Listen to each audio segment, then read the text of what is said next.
Hey there, I'm Gao Li, and this is an impromptu video. Yesterday I bought the Bladed Hand documentary, which I'm going to talk about in a second, and I just finished watching the presidential debate for 2016. I'm sure all of you have your candidates picked out by now. I have to say that Miriam Santiago and Duterte definitely were the ones that talked out straightforward what they were thinking, what they were going to do.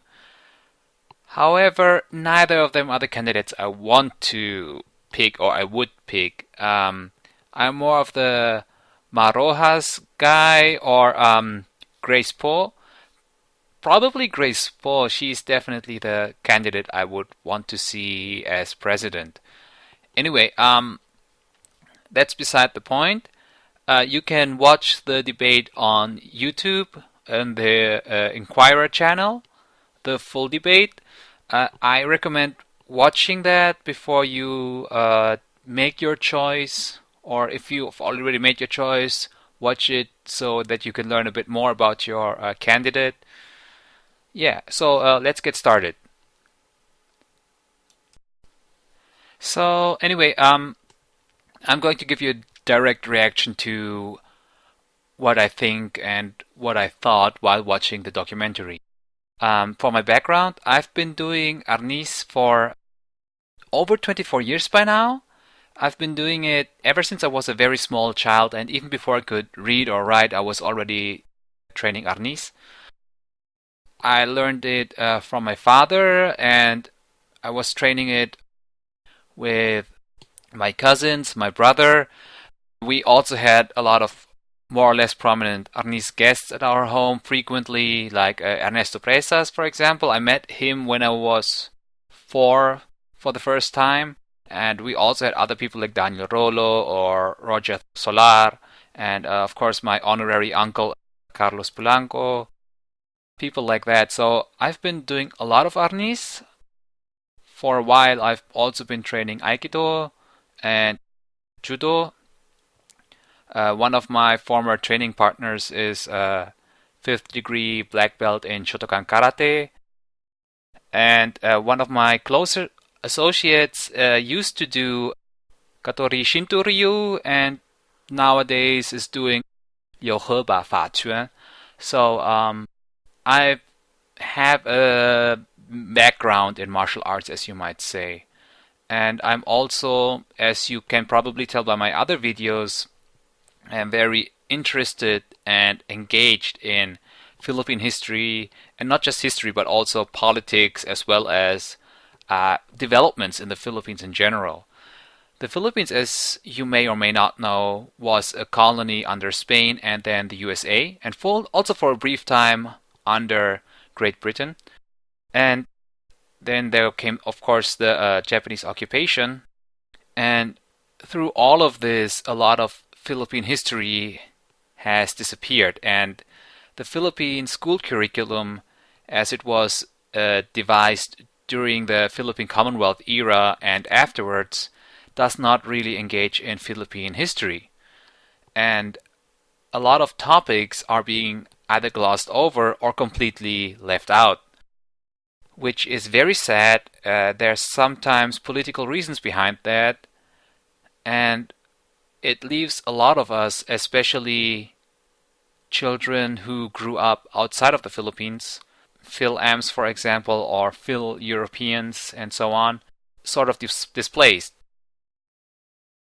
They cannot find any way to connect to their ancestors, which is exactly where this documentary steps in, as you have Jay Ignacio, who himself did not do Filipino martial arts, but who had friends who did Filipino martial arts, is trying to dive into this and try to spread word about something traditionally Filipino that people could practice or that people should know about at least. And there are several things that I think are very well done in the documentary and other things that are not as well done. For example, one of the things that is very limiting is that Jay Ignacio had to do this all by himself. He had to travel to every school interview every master himself, do all of the camera work himself, so it basically is more or less a one-man show. And this very much shows. One of the features I don't very much appreciate is the camera work. Normally, when you do camera and you want to show off somebody's martial arts skills, you would do a full body shot, kind of from the distance, as you can see very often in Jackie Chan's Hong Kong productions, where you take a step back and just not cut anything, you just let the audience see what is going on. It's very important to show the entire body, as footwork and stance is very, very crucial to understanding how a martial arts technique works. Even if you are somebody who doesn't know any martial arts, it actually helps you to see how the technique is being developed subconsciously. And what Jay Ignacio does, you can tell that he sometimes does wide-angle shots and sometimes zooms in as if he doesn't really know what to focus on. And then he just focuses on the upper body because he thinks that's where the technique is coming from, which is definitely not true. The technique is an entire body work, especially the legs are very, very important for developing strong, agile strikes and throws and even defenses. Another aspect I very much appreciated was that he went to great lengths to travel to different masters in Honolulu, in California, in the Philippines. He was in Cebu. I think he went to Manila, I'm not sure. Of course, he also had this brief excursion to Russia. The problem is, because Jay Ignacio is not a martial artist, is that he just asked people things that are very, very irrelevant to martial arts themselves. And that's very sad, because it ended up with every master basically advertising himself, telling them, "Oh my god, I'm so good," or "My teacher's method was so good," and then they name the teacher, and then they go on and on about how great of a method that was. And this kind of fails the point of what you want to have in a good martial arts documentary. Instead of focusing on the martial art itself, it deviates to focusing on masters who were commercially successful. When the documentary starts, you also have this where they show how a rattan stock is being prepared, as well as how a knife is being smithed. At the beginning of the documentary, they say that you don't know how these weapons were used, which is partially true and partially untrue.